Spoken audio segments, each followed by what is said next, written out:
Pemirsa, pembuatan aturan yang lebih ketat lagi bagi anak-anak di sekolah harus segera dilakukan. Mengingat belakangan ini kerap terjadi aksi seksualitas di kalangan pelajar. Situasi ini menandakan pengawasan terhadap anak itu sendiri terlalu longgar dan bebasnya pergaulan di zaman sekarang.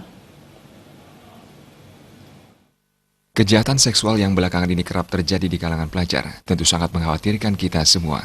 Kemajuan zaman sudah merubah perilaku anak-anak yang mulai berani melakukan aksi seksual saat usia masih di bawah umur. Melihat kondisi ini menjadi tanggung jawab seluruh stakeholder bersama, mulai dari guru, calon guru di perguruan tinggi, orang tua, serta pemerintah yang membuat kebijakan. Jika situasi ini terus dibiarkan, maka akan semakin banyak korban akan berjatuhan.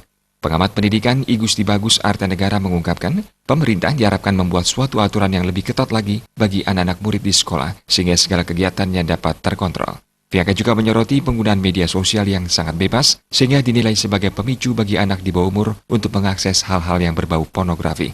Ya, ini tentu kewajiban kita semua ya.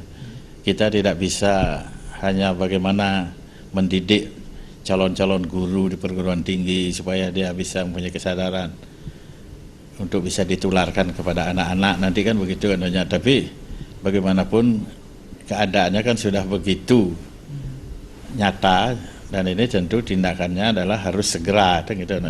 Pemerintah dengan aturan-aturan yang lebih ketat itu juga akan bisa sangat membantu bagaimana kita bisa mengantisipasi kejadian seperti kemarin itu terulang.